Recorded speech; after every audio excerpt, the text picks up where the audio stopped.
comforting. Won't choose, you want me. Take my hand and know me better. I know you love me.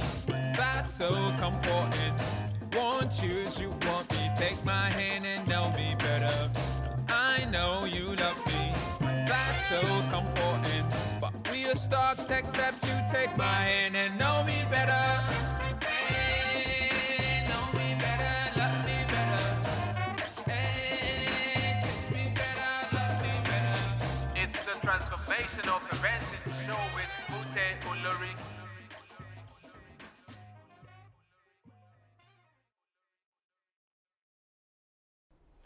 Hello and welcome to another edition of the program Transformational Parenting Show.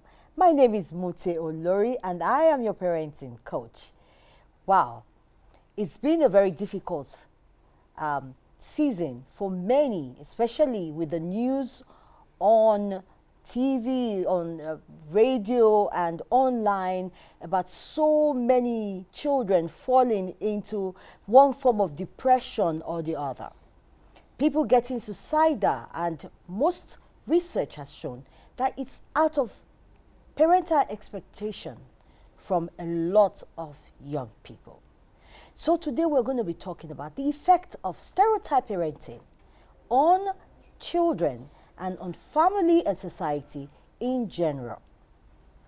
You'll be meeting my guest when I return. Please don't go away. My name again is Mute Olori, and the show is a Transformational Parenting Show. You're welcome. It's the Transformational Parenting Show with Mute Olori. Welcome back. The show is the Transformational Parenting Show, and my name is Mute Olori, your parenting coach. And like we said, today we're going to be looking at stereotype parenting and its effect on what we're seeing in society today. Earlier on, I mentioned we're having cases of mental health issues. We have cases of suicide. We have cases of young people falling into depression, and elderly people or older people blaming their life or whatever success they've been able to achieve or non-success on the fact that parents were expecting so much from them and they're not being able to deliver. My guest on the show today is a chartered management consultant, an emotional intelligence expert, an administrator, marriage counselor, and most especially, like she always will say, that she's the wife of Bishop Okudili Eze, a mother of 3 amazing boys. Please join me to welcome my sister, my friend, Pastor Mrs. Ifeoma Eze. Thank you so much for having me again on your show. Thank you. I'm so glad I'm here. Thank you. So this issue that is on ground, we've had cases, if you check online, even the issues of bullying and everything is being on the fore. Everybody's talking about it. Parents are beginning to lose hold of how to take care of the children. We're losing hold of the values that we've always put in there, inculcated. Even in my time, now those values are being questioned. Exactly. What is happening? Where is this all coming from? What we can talk about the issues that we're having in our society from many perspectives, but we can't say there is a particular spot where it's coming from.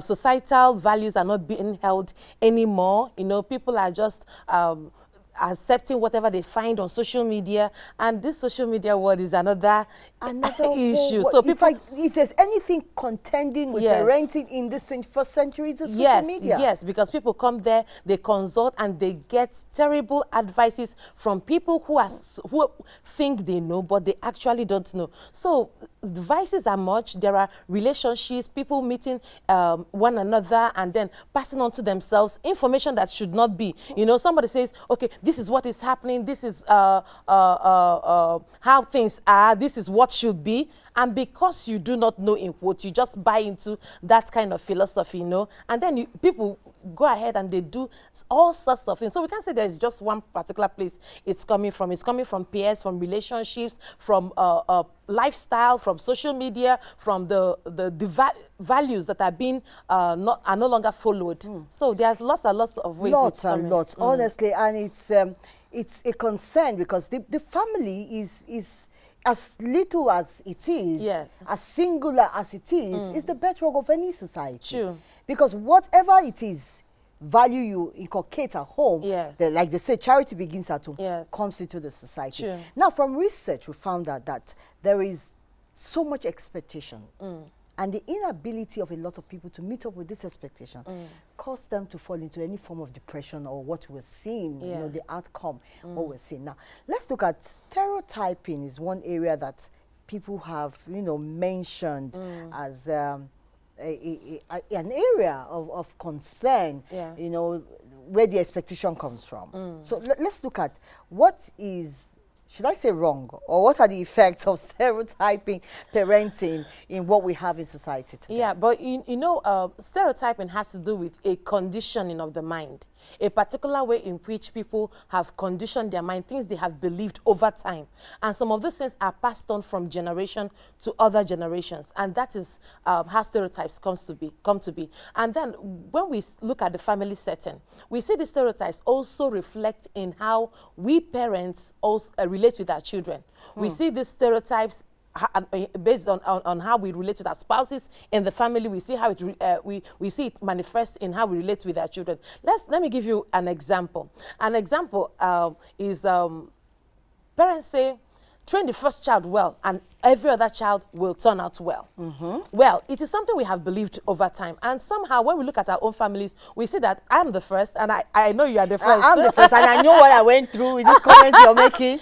I got to be straight. You can't misbehave. Oh, it was you can't so terrible anything. that I was It's beat tough. for things I did not even do. When others do it, they'll say, you should have corrected. When you not there, oh my God. I was Wow. beaten for water that was spilled. I was not even informed. I didn't even know about it. You know, so my mother will come in and she's like, what have poured? I said, I didn't even know there was water. I said, you should have known. You should keep an eye on your younger ones and stuff like that. But we see some of those pressure that was put on the firstborns especially, some of them eventually turned out well because it gave them a lots and lots of ability to be responsible and become the leaders. But Looking then, at that, what of the younger ones? Cut you short. Some I've seen in some cases that these elders don't want to bring up their children the way they were brought up. No, I personally don't want to bring up my children the way I was So brought even up. when you say they turn out well, they still have.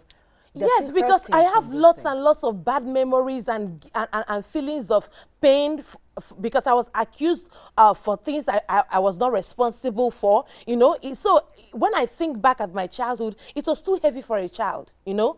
So sometimes it's something that does not make you happy. Even as an adult, you think about it, those moments are not one of your wonderful moments as a child. So I don't want to leave those memories equally for my children. What I think parents should do, if you're a parent out there and you're watching this wonderful, fantastic show, I want you to know that you should train all your children to be responsible. Don't make the first one always responsible for every other person, because what will happen? The first one might actually turn out to be responsible, good and fine, but then what of the other siblings? Will they turn out responsible, or will they be dependent?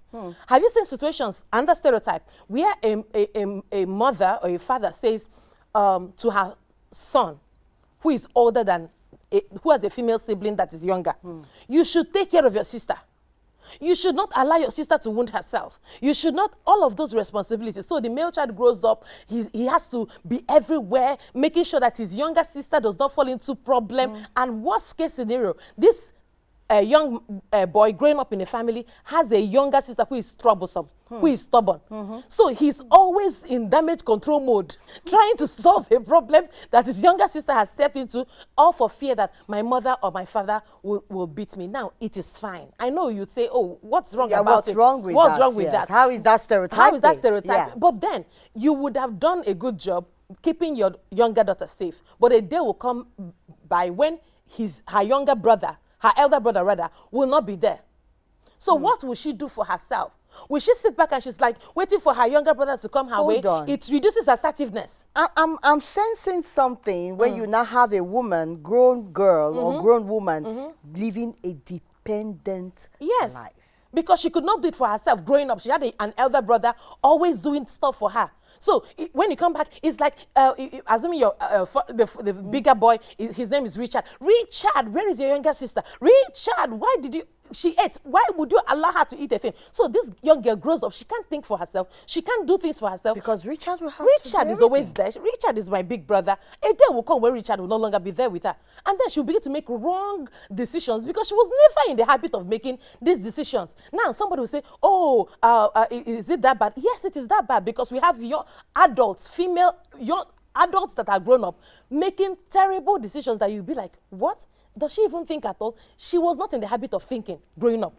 So at this point, what are you going to make out of her? Whoa. So that's when I talk about stereotypes. I save a lot of holy anger within me because wow, it's spoiling things. So a lady grows up and then there's another shade to that.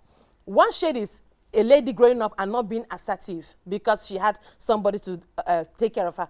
And that one is keep quiet. You are speaking to a female child now. Don't talk too much. When your brothers are talking, don't talk because you are a female. A female should allow others talk. So at the end of the day, this lady grows up. She's not also able to be assertive because all her life she was shut down in the home. You know, don't you know you're a woman? Women don't talk like that. That's how you go to your husband's house. I'll be shoving your mouth. I want to raise them out to send you back home. Whoa. Have you ever seen a mother tell a male child, oh, don't talk like that because if you get married, these things will spoil your marriage? No, it's always the female. Like marriage was meant for the female. These are stereotypes we have created that is really not helping matters, especially in adulthood. You may not see it now that the kids are small. But when they grow up, another one, you see a boy child crying at home and like, stop crying. Boys don't cry. Shut up, be a man. Straight up and stuff like that. And then he's a human being. And human beings can cry. It is okay for a boy to cry. It's okay for a girl to cry. Yes, and it is actually healthy. Psychologically, emotionally, it is healthy for one to cry once in a while. Because with those cry, you release a lot of emotional tensions. Things that you bottle up, you know, when you see some level of aggressiveness, these were things that were bottled up in childhood that were not expressed accordingly. And they grow up and become monsters. Another one is, you have a husband that is a nice man, you know, that kind of nice, patient, phlegmatic kind of personality of a father who just allows things to happen. He said, no. Aggressiveness is how we know men. My father was beating, you know, that kind of thing. My father was beating my mother. My father was beating the children. My father was beating... a woman will climb over your head if you're not firm and strong and put your feet on the ground. And aggressiveness is not proof of manliness. Aggressiveness is not proof of manliness. So these are stereotypes that we put. We don't even know that we put them because we've normalized them. We've normalized them because somehow, these were things that were passed from generations, and then it came to us and we're like, are we the ones that are going to change things? So we just walk with the flow. But these are things that get things bad. And at the end of the day, this man tries to man up, like you have, the wife has prompted him to, and then he begins to beat children when they don't really need to be beaten. He begins to shout and roar around the whole house like the lion of the tribe of the family. And those are expressions of anger, of inadequacy, lack of self-worth. True. Like I'm not enough, and my ego and esteem is being tampered with because I'm not firm. Very, very correct. And then, do you know what then happens? This woman will now say things to the children like, don't worry, you are misbehaving. Your father will soon come back. When your father comes back, he will beat you. Why can't you beat him? Why can't you be the one to discipline your child? Do you need to wait for the father to come back? And then at the end of the day, we bedevil the fathers. We make them the villains. And then we are the good cop. Superhero, bad cop. That is the bad cop. That is the bad cop. And then we are the good cop. At the end of the day, what happens is that we look at the man as the person who is bringing into, once he comes back, there is trouble. And then because the man is trying to meet up with being a good husband, he has to adjust, and then he adjusts and becomes an angry version of himself, which he was not supposed to be. But let's look at, because this revelations coming in, what would you say about... I like the fact that you're calling it the revelations. What would you say about, you know, girls being brought up, you know, with toys like dolls, being in the kitchen? Exactly. Are you saying that these are stereotypes? These stereotypes are not supposed to be a natural abode. Stereotypes. Why would you give a girl a doll and give a boy a truck to play with? Get toys, get trucks, get dolls. Let them play with whichever one they want to. After all, there are male caregivers. Somebody who has a calling as a caregiver, as a male, maybe that is what is going to be his life passion. He should be able to play with a doll. And don't see anything wrong with it. Like you see your boy child playing with a doll and you're like, is something wrong with you? Yeah. Or one J, this There's was something is wrong. I mean, are you a woman? Do you want to be, Some you know? would even spiritualize it. But even the fact that we're having gay and issues right now, do you know people are actually attributing it to the fact that probably in childhood Stereotypes. they were made to Play only with their dolls or with girls or use mommy's makeup or do this or that. So probably they've been possessed by the feminine spirit, and that's why. No, that's not why. Let me give you one of the reasons why. Stereotype, when you ask your boy child to only play with males, his only definition or perception of fun playing out is with boys. So when he sees ladies, he has nothing to do with them because from childhood, he was not even playing with any girl. In fact, parents made it a taboo to play with girls. So he was like, my safe heaven is with other males like me. My safe heaven is with other girls like me. As a girl, you cannot play with a boy. So that should be a better that should be a better origin. Oh no! That should be a better We'll origin. take a short break. I need to breathe on this. I need to breathe on this. So we'll take a short break. This issue of stereotyping is getting to another dimension. Oh my God! Are you seeing some of yourself in some of the things we're talking about? We'll take a short break. When we come back, we'll look at how do we remodel things so that we raise children that are all around wherever they find themselves, and then not be stereotyped and helping them to fulfill destiny. And that's what I believe in. I'll take a short break. Don't go away. It's the transformational parenting show with Mute Olori. All right, welcome back. It's the transformational parenting, and we're talking about stereotype parenting. But if you're just joining us, you have to find a way of getting the replay on our social media platforms and online. And so, my guest, Pastor Mrs. Ifeoma Eze, she's been, in fact, it's quite a revelation you're giving to us. Now, how do we, it's hard, I know, because a lot of people will say, this is how we've been doing things. We can't come and change things and tell us the place of a woman is not in the kitchen and why the place of the man is not in going to fend, work and fend for the family. How do we restructure things in such a way that we raise our children that being a boy, being a girl, wherever they find themselves, they're able to adjust. They're flexible enough, you know, because they've been formed all around. How do we get that? Okay, you know, it's commonly said that the 21st century illiterate is one who is not able to learn, relearn, and unlearn. In as much as it has been the way we've been doing things for a long while, as a matter of fact, some of these values and system of parenting have been passed down to us. You can't even trade generation. Maybe if we go to back to the Bible days, it's also there. Yes. But when we learn something that is no longer working, it is wisdom for us to adjust accordingly. When I talk about stereotyping, I'm not saying that males should do everything that females do and females should do everything that males do. There are still some roles that are akin, that are just left for males and females. Like a female has no business impregnating any other person. A male has no business being pregnant, carrying pregnancy. So you understand? So there are still roles that are left for females and there are roles that are left for males. Secondly, the fact that as a woman, as a female, you can do anything that you want to do does not mean you should lose your femininity. Okay, there is a reason why God made us female. So you don't have to start talking like the man, acting like the man, because we said, oh, no, we don't want to stereotype you. Go ahead and be yourself. And then you have to shout like the man, you have to walk like the man, talk like the man, because you want to earn the respect that men earn, especially even in the workplace. That's not what I'm saying. What I'm saying is that those roles are there.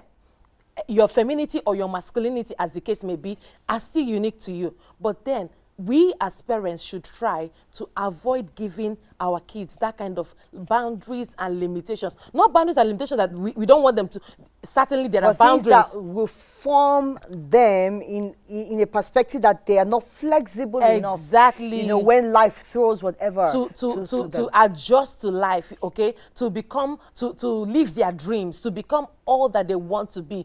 Your daughter's telling you that she wants to be a pilot instead of being a chef. should not startle you. Encourage her. Tell her that yes, you can do it. Anything you dream of, the only limitation is you. Because when we begin to understand that, irrespective of the distinct roles that have been given to both male and female, irrespective of our masculinity and our femininity as human beings, it is still important that we do not allow them to be limited because of stereotypes. A boy may not even know what is good for him because he's still a child. And now he's a child. You are telling him girls are bad, girls are evil. He grows up, and then by the time you are trying to tell him you need to get married, you are the one that has hammered it into his head that girls are bad, girls are evil. It was girls that destroyed your grandfather. It was girls that destroyed your father and stuff like that. So it's important that we don't hammer those stereotypes. Let's just be objective. Objectivity will help us a lot. Let them know, see, girls are not bad, girls are not evil, all right? But if you do this and that, this is where the problem comes. Growing up, we used to be told, if you see a boy on the road, run. If he calls you, say no. Whether he has asked you anything or not. Because if he touches you, you are pregnant. If he talks to you from the voice of his mouth, you are pregnant. These are things that we are. Now you can understand why we have a society where we are eroded of empathy. Yes. We're eroded of love and affection for each other. We have a wrong interpretation of what love is, what affection is, what's rendering help, you know. So we choose the people we need to deal with. Yes. Because from beginning, the perspective or perception have been distorted. It has been distorted. By this way we stereotype. True. And you know, empathy is a major competence of emotional intelligence. And emotional intelligence, there are 5 basic concepts. There are competences, as the case may be, or areas, any of the words that you prefer. The first one is self-awareness. You need to be aware of yourself. Like we are talking about stereotypes, you need to be aware of yourself. Am I male? Am I female? You know, that's where it starts from. Unfortunately, in some countries, some males don't know they are males. They say they feel like they are females inside. And some females also say they feel like they are males inside. So self-awareness, who are you? Answer that question first, and then you'll be able to, that's the first step, the foundation for emotional intelligence. Secondly is self-regulation. Your ability to tell yourself, I want to do this, but I should not, because it is not right. Okay? Just like a father, a mother, or society generally, telling a father, you cannot be emotional with your children. Don't tell them I love you. If you tell that child I love you, their head will expand. You know, we used to say it here in Nigeria. The head will expand and the child will misbehave. No, don't say that. You don't comment them. Don't comment them. Just if they do well, say, that kind of thing. But you can do better tomorrow.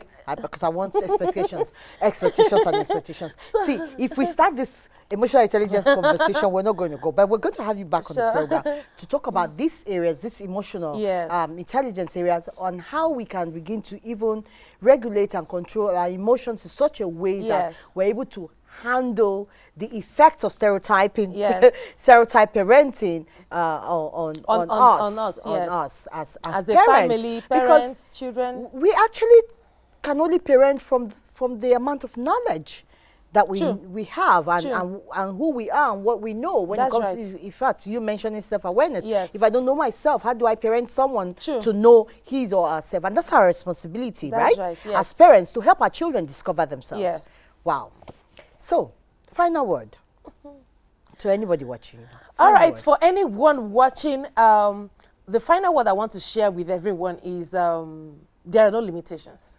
The only limitations that exist inside of you. Next time somebody tells you that the sky is your starting point, is your limit, take it as an insult. The sky is only your starting point, not your limit. So there are no limitations. Let's stop putting these boundaries all over on ourselves, on our children, and let's expect the best. Wow. Thank you so much. Thank you. It's always a pleasure having you. It's always exciting being on your set. All right, so that's the show for today. You've heard it.